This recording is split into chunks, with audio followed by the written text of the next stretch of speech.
안녕하세요. 앞으로 과학 공부 함께하게 될 강사 이정민입니다. 자, GED 사이언스 클래스에 오신 걸 환영합니다. 자, 여러분이 앞으로 대비하려고 하는 GED 테스트에서는 미국 고등학생 수준의 지식 수준과 또 사고력을 갖추고 있는지를 판단하는 테스트가 될 텐데요. 자, 그 판단하고 평가하는 기준에 우리 과학 쪽과 관련된 내용들도 언급이 되어 있어서 우리 그 부분을 대비하는 클래스라고 보시면 되겠습니다. 자, 어떤 테스트를 준비한다라고 했을 때 그 테스트에 대해서 정확한 정보를 가지고 정확한 방향으로 준비를 해야지만 효율적으로 준비를 해서 원하는 성과를 얻을 수가 있잖아요. 그죠? 그래서 우리 과학과 관련되어 있는 GED 테스트 어떻게 구성이 되어 있고 또 이를 준비하기 위해서 우리는 어떤 준비를 해야 할지 한번 살펴보도록 하겠습니다. 자, 우선은 테스트를 볼 때 가장 중요한 거, 자, 정해져 있는 시간 동안에 정확하게 문제를 푸는 게 중요하니까요. 자, 할당된 시간은 총 90분 정도, 1시간 30분에 해당하는 시간 동안에 여러분이 해결하셔야 하는 문제는 대략 한 35문제. 자, 이 35문제에는 짧게 대답할 수 있는 몇 문제 포함되어 있다라고 보시면 되겠습니다. 그리고 시험을 응시하는 방법은 컴퓨터를 통해서 진행을 할 거고요. 응시와 또 결과 나오는 부분까지 전부 다 요즘 컴퓨터로 해결할 수 있는 부분이라서 크게 어렵지 않게 진행을 하실 수 있을 겁니다. 자, 그렇다면 우리 GED 사이언스에서 어떤 주제들을 다루게 되느냐, 내가 어떤 내용들을 공부를 해야 하느냐, 이게 굉장히 중요하겠죠. 자, 그랬을 때 GED에서 다루는 사이언스 토픽은 크게 이렇게 세 가지로 구성되어 있다라고 보실 수 있겠습니다. 자, 피지컬 사이언스 파트 하고요.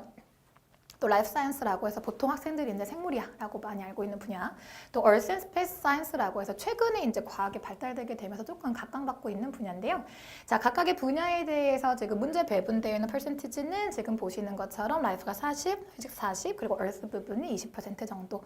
그래서 조금 라이프 쪽과 피직스 쪽의 비중이 높게 할당되어 있는 성향이 있습니다. 자, 하지만 최근에 나오고 있는 문제들의 추세는 이런 식으로 부분을 명확하게 나눈다기보다는 각각의 과목들이 융합되어 있는 문제들을 가지고 복합적인 사고를 하는 문제들이 많이 나오기 때문에 이 부분을 좀 염두해 두실 필요가 있을 것 같습니다.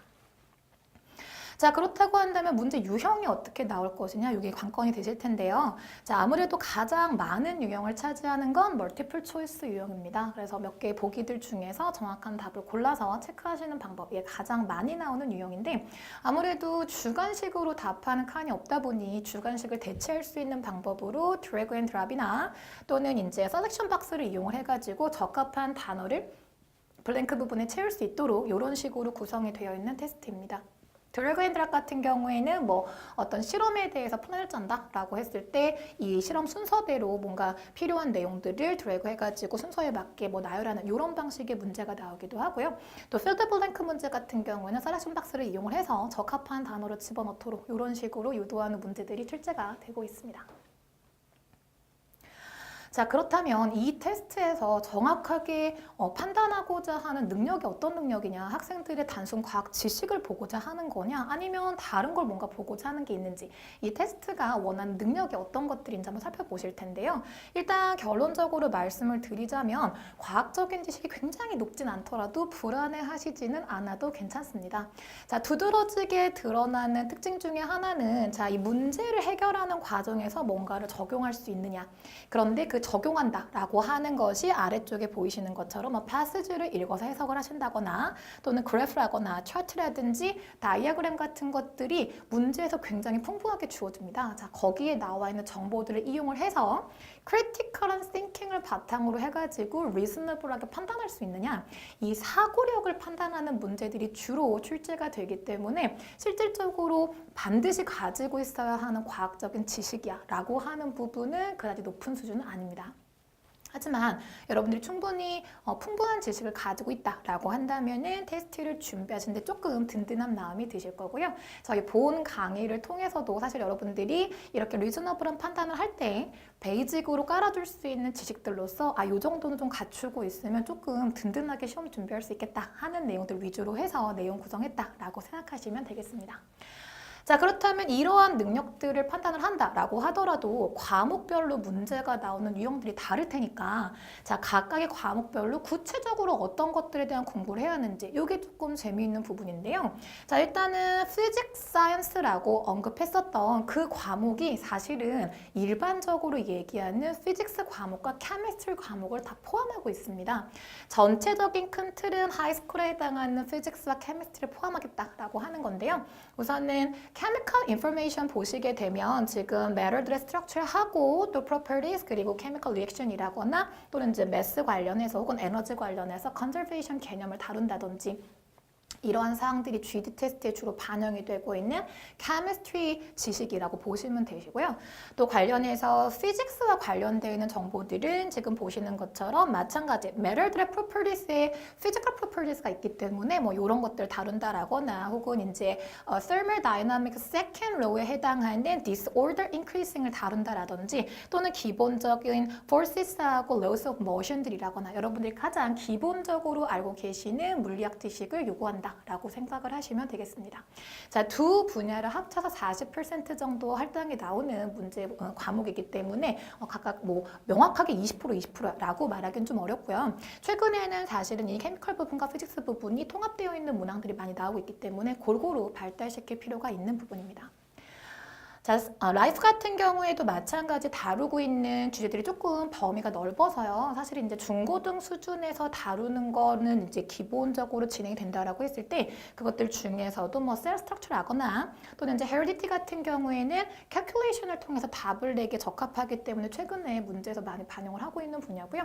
또 바이올로지컬 에볼루션 파트의 중요성이 최근 많이 높아지고 있습니다. 또는 에컬로지 파트에서 다루는 비헤이비어라든지 또는 기본적인 오르가니즘들을 가지고 있는 메타볼리즘, 인디펜던트한 메타볼리즘 같은 것들, 자, 이런 것들을 다루는 파트가 라이프 파트라고 보시면 되실 것 같습니다. 자, Earth and Space 파트에서는 사실은 최근에 이제 연구들이 많이 이루어지고 또 환경오염 문제가 대두가 되면서 최근에 출제 경향이 조금 비중이 높아지고 있는 과목이라고 보실 수 있겠습니다. 자, 이 부분은 다루는 분야가 워낙에 넓기 때문에 사실 학생들이 다루었을 때 가장 좀 난감하게 느낄 수도 있는 분야인데요. 큼직하게 구분한다라고 했을 때에는 Earth and Solar System하고 그 다음에 Geochemical Cycle 그리고 Evolution 파트가 이제 Life 파트하고 조금 중첩되는 부분이 있습니다. 그리고 이제 하고 에너지까지 포함해서 기본적으로 사이언스라고 하면은 에너지와 관련되는 이슈는 항상 다루게 되어 있기 때문에 자, 이런 식으로 사실은 이제 사이언스 한 과목으로 나와 있지만 안쪽으로 세분화해가지고 봤더니 일단 큼직하게 과목이 3개고 또 피직스 파트 같은 경우는 피직스만 있는 줄 알았더니 알고 보니 왜 케미도 들어가 있어? 라고 하니까 뭔가 지금 머리가 좀 복잡하시죠? 자, 그래서 여러분들이 겪으실 수 있는 공부의 어려움을 저희가 도움을 드리기 위해서 이 강의를 진행을 하는 거니까 본 강의가 여러분들의 공부를 어떻게 도움 드릴 수 있는지 한번 살펴보도록 하겠습니다. 자, 그렇다면 자, 이 과학 과목 같은 경우에 사실은 표면상 봤을 때 과학 한 과목이라고 생각을 했는데 내부적으로 봤더니 일단 큼직하게 3개로 나눠져 있고요. 자, 그리고 피직스 같은 경우는 이거 피직스인 줄 알았더니 나중에 알고 봤더니 안쪽에 케미스트리 됐잖아. 이거 어떻게 준비를 해야 되지? 학생들 조금 난감한 느낌이 드실 겁니다. 자, 사실 저희 강의가 이런 학생들의 학습의 어려움을 도와드리기 위해서 이제 계획된 강의들이기 때문에요. 여러분들이 과학 학습을 하시는데 적어도 조금은 도움을 드릴 수 있도록 최대한 효과적인 수업으로 본 강의는 구성을 하였습니다. 자, 그럼 결과적으로 큼직하게 과학 4분야로 나눠서 여러분들이 시험을 대비를 하셔야 할 텐데요. 일단은 그 얼스 같은 경우에 최근에 이제 각광받고 있는 분야라고 말씀을 드렸는데 이 얼스 파트가 사실은 피직스 부분의 지식이 조금 서포트가 되어 있다면 아주 수월하게 진행될 수 있는 성격이 있습니다. 자, 그래서 이 피직스 부분과 얼스 부분을 한 선생님이 강의를 해주실 거고요. 자, 매번 과학 강의는 여러분들이 테스트를 보기 위해 기본적으로 필요한 지식들에 대한 썸머리로 일단 시작을 하실 겁니다. 그래서 내용 썸머리가 이루어진다라고 하면 학생들이 뭐 내용 강의들을 듣는다라고 했을 때 뭔가 좋은 지식들이 들어오고 있는 것 같기는 한데 제가 지금 정말 잘 공부하고 있는 건지 궁금해요 라고 한 학생들이 있어서 자, 매번 강의를 진행을 하고 나면 매 챕터 마지막에 선생님께서 간단한 미니 테스트 문제풀이를 통해서 여러분들이 학습했던 내용들을 확인을 할 수 있게 도와드릴 겁니다.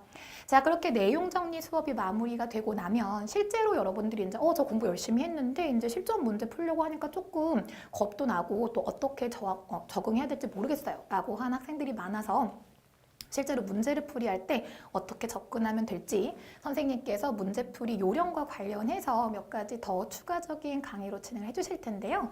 자, 여러분들 교재를 보시게 되면 각각의 챕터마다 이제 챕터 가이드라고 해서 솔루션이 나와 있는 문제들이 있는가 하면 각각의 챕터 뒤쪽에 유닛 프랙티스라고 하는 문제들이 모여 있을 거고요. 또는 큰 대단원마다 조금씩 나와 있는 프랙티스 테스트 부분이 있을 거고요. 또 이 물리 수업 담당하는 선생님께서 이제 학생들이 요런 유형의 문제를 한번 접해봤으면 좋겠다라고 선정하셔서 오신 모델 테스트 크게 3가지 유형에 해당하는 문제들을 전부 다 풀이해 주실 겁니다. 자, 여러분 교재에 있는 유닛 테스트 아마 이런 식으로 생겨 있을 거고요. 그렇죠? 이거는 매 챕터 마지막 부분에 제시가 되는 문항들이고 중간중간 보니까 선생님 이거 FRQ 유형 같은데 저희 시험 볼 때는 FRQ 없다면서요. 자, 그렇지만 실제로 FRQ를 풀진 않더라도 여러분들 개념 정리를 하실 때 키워드 중심으로 해서 이런 FRQ 문제를 정리해 보시는 게 개념들을 정리하시는 데 상당히 도움이 되실 겁니다. 그래서 여러분들이 충분히 내용 정리하실 수 있도록 선생님께서 수업 진행해 주실 거고요. 또 큰 단원 마지막 부분에는 제일 뒤쪽에 프랙티스 테스트라고 해서 실제 여러분들이 이제 GED 테스트를 준비한다라고 하는 경우에 이것저것 막 과목들도 섞여 있을 거고 그런 식으로 랜덤으로 나왔을 때 너무 당황하지 않도록 실제 유형과 유사하게 여러분들 교재 맨 뒤쪽에 프랙티스 테스트가 제시가 되어 있을 겁니다. 그래서 이 부분과 관련되어 있는 문제들, 피직스와 얼스와 관련되어 있는 이 부분에 해당하는 문제들은 담당 선생님께서 풀이해 주실 거고요. 그거 외에 이제 학생들이 실질적으로 테스트 유형과 유사한데 우리 유닛 테스트라거나 혹은 프랙티스 테스트에서 이루어지지 않는 내용들 같은 경우에는 모델 테스트 유형으로 선생님께서 풀이해 주실 거고요. 선생님 교재에 없는 문제면 동영상만 보고 제가 판단을 해야 하나요? 조금 난감하시죠?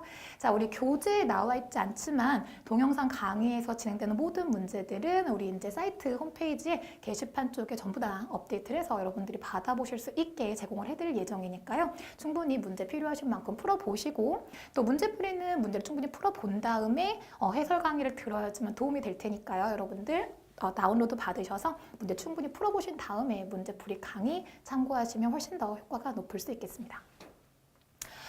라이프도 마찬가지입니다. 자, 가장 많은 비율을 차지하고 있는 과목이 라이프 비율이었었고요. 또 라이프는 사실 케미스트리와 연관성이 높아서 케미스트리와 라이프를 한 선생님께서 정리해 주실 겁니다.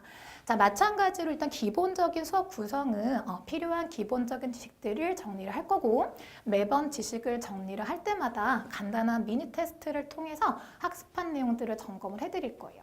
자, 그리고 이 강의도 마찬가지로 내용 정리가 마무리가 된 다음에는 실전 여러분들이 문제풀이를 하실 때 어떻게 접근을 해야 하는지 문제풀이 수업이 이어서 연결이 되어 있을 텐데 자, 이 부분이 물리와 지구과학하고 조금 차이가 있는 부분이 있습니다. 자, 물리 지구과학의 경우에는 우리 교재에 나와 있는 자료들이 상당히 사진 자료도 좋은 것들이 많고 또 여러분들이 점검해 봤을 때 도움이 될 법한 자료들이 충분히 많이 나와 있는데요.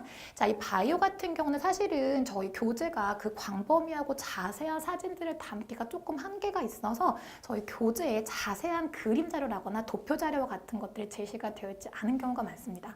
자, 그래서 이 라이프나 케미스트리 같은 경우에는 일단은 여러분들이 실질적으로 문제를 풀이한다라고 했을 때 접하시게 되는 문제 유형별로 문제풀이를 해드릴 거고요. 이 문제풀이의 대상은 GED 테스트와 유사한 모델 테스트 형태로 선생님께서 선정하신 문제로 풀이를 해드리실 겁니다. 자, 따라서 여러분들 마찬가지입니다. 자, 여기에 해당하는 문항들은 전부 다 사이트에 업데이트 되어 있을 거기 때문에 여러분 충분히 다운로드 하셔가지고 충분히 문제풀이 해보신 다음에 선생님 문제풀이 수업 들으면 훨씬 도움이 되실 거고요. 지금 보여드린 것처럼 이렇게 유형별로 이런 데이터 아널리시스 문제라거나 또는 어떤 에세이나 내지는 뭐 사진 자료 같은 것들이 주어지고 이런 걸 분석하는 문제의 경우에는 보시면 알겠지만 그림이 너무 복잡해서 저희 그 주교재로 사용하는 교재에는 첨부가 되어 있지 않은 문제들입니다. 그래서 과목 특성상 조금 복잡한 그림들을 다뤄야 하는 분야가 라이프 앤 케미스트리이기 때문에 이 부분 같은 경우에는 모델 테스트 위주로 해서 문제풀이 진행을 할 거고요. 쌤 그렇다면 우리 교재에 있는 뭐 유닛 프랙티스나 내지는 프랙티스 테스트 같은 경우에 케미나 바이오는 점검 못 해주시는 건가요? 자, 이 부분은 여러분들이 직접 풀어보시고 질문사항이 있으신 경우에 게시판 통해서 충분히 질문하시고 답변을 통해서 해소될 수 있는 부분이니까 너무 걱정하시지 마시고 마음 푹 놓으시고 충분히 문제풀이 하신 다음에 해설 진행하시면 충분한 도움이 될 거라고 예상합니다. 자, 이렇게 알차게 구성되어 있는 수업들로 여러분들 기다리고 있으니까요. 자, 용기를 가지시고 그죠? 시험 테스트에 너무 겁먹지 마시고 든든한 마음으로 시험 준비하셔서 좋은 성과 거두실 수 있기를 기원하겠습니다.